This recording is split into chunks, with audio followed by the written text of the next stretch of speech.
Dear students, let us continue with the plasma level time studies. In the previous video, we have discussed the formulas of absolute as well as relative bioavailabilities for single dose bioavailability studies. Whereas for a multiple dose study, the method involves administration of drug or drug products for at least 5 biological half-lives with a dosing interval either equal to or greater than that of the biological half-life to reach the steady state. A blood sample should be taken at the end of previous dosing interval and 8 to 10 samples after administration of the next dose. The bioavailability will be determined using the formula, that is FR equals to AUC of the test product into standard dose into dosing interval of test product divided by AUC of standard product into test dose into dosing interval of the standard product. We can also use an alternative formula for estimating the bioavailability of using in multiple dose studies. We know that after reaching steady state, the Cmax can be called as CSS max, steady state maximum concentration. Using this parameter, we can able to calculate the bioavailability in multiple dose studies. The formula is FR equals to CSS max of test formulation into standard dose into dosing interval of test formulation divided by CSS max of standard formulation into test dose into dosing interval of standard formulation. Okay, so in multiple dose studies, will determine relative bioavailability only, not the absolute bioavailability. Why? Because absolute bioavailability that is determined with single dose studies is enough and is sufficient and not required to be estimated using multiple dose studies. Why? Because the purpose of multiple dose studies is different than that of the single dose studies. Anyone who want to conduct bioavailability studies first sees whether there is any chance to or sees that whether his purpose can be solved by conducting single dose studies or not. If it is not possible, then only he goes to the multiple dose studies. So multiple dose studies are not meant for absolute bioavailability estimation. They are mainly meant for relative bioavailability estimation. And coming to, this is about plasma level time studies. Coming to urinary excretion studies, this method of assessing bioavailability is based on the principle that urinary excretion of unchanged drug is directly proportional to the plasma concentration of the drug.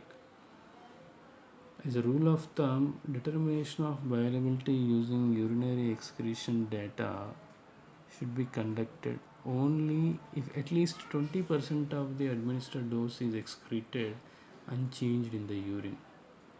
And the study is particularly useful for those drugs extensively excreted unchanged in the urine and for drugs that have urine as the site of action. Okay, the method has several advantages and disadvantages, and concentration of metabolites excreted in urine is never taken into account in calculations of bioavailability, since a drug may undergo pre-systemic metabolism at different stages before being absorbed. And the urinary excretion method involves collection of urine at regular intervals for a time span of around 7 to 10 biological half-lives, analysis of unchanged drug in the collected sample from the collected sample, and determination of the amount of drug excreted in each interval, and determination of cumulative amount excreted. For obtaining valid results, the following criteria should be met further in urinary excretion studies. That is, nothing but the following conditions are to be followed to obtain valid results from urinary excretion studies. Okay, they are: at each sample collection, total emptying of the bladder is necessary to avoid errors resulting from addition of residual amount of a drug from previous interval into the next interval. Okay, from previous urine collection time period into the subsequent urine collection time period. Frequent sampling of urine is also essential in the beginning in order to compute the absorption rate correctly, and the fraction of unchanged drug in the urine must remain constant.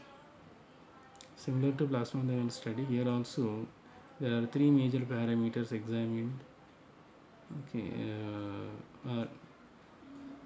three major parameters need to be estimated correctly with a single dose study for calculating bioavailability. They are dxu by dt max, which means maximum urinary excretion rate. This is obtained from peak of the plot between rate of excretion versus midpoint of urine collection period. This is analogous to the Cmax derived from plasma level studies.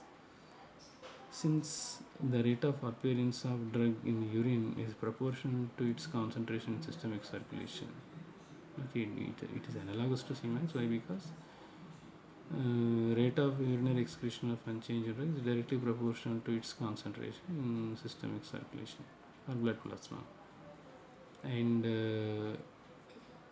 its value increases as the rate and or extent of drug absorption increases. The next parameter is Tu max, indicates time for time of maximum urinary excretion rate. It is analogous to Tmax of plasma level data. Similar to Tmax, its value also decreases as the rate of absorption increases. And the last parameter is xu infinity. This indicates cumulative amount of drug excreted in urine by the time infinity. It is analogous to AUC. Because similar to AUC, it also indicates the extent of absorption during the study. And coming to the formulas of bioavailability using urinary excretion studies. First, for single dose studies, formula for absolute bioavailability, capital F equals to xu infinity of orally administered product into intravenous dose by xu infinity of intravenously administered product by into oral dose. I repeat once again, capital F equals to xu infinity of orally administered product into IV dose by xu infinity of IV intravenously administered product into oral dose. And formula for relative bioavailability, capital F R with subscript small r equals to xu infinity of test formulation into standard dose by xu infinity of standard formulation into test dose. Whereas the formula for multiple dose urinary excretion studies is FR equals to XUSS of test formulation into standard dose into dosing interval of test formulation divided by XUSS of standard formulation into test dose into dosing interval of the standard formulation. Here, XUSS indicates the amount of drug excreted unchanged during a single dosing interval in its steady state.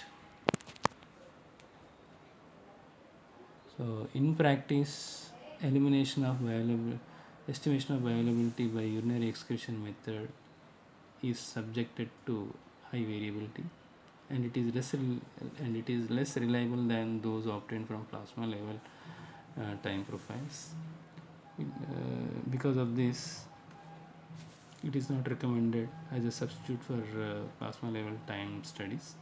Rather, it should be used in conjunction with blood level data for confirmatory purposes. Finally, bioavailability can also be determined for a few drugs by assay of biological fluids rather than plasma. By assay of other biological fluids other than plasma and urine. For example, in case of thiophyllin, salivary excretion can be used.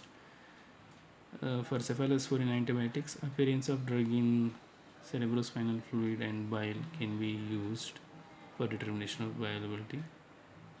Caution must be exercised to account for salivary and intrahepatic cycling of drugs when we use uh, such samples for estimation of bioavailability.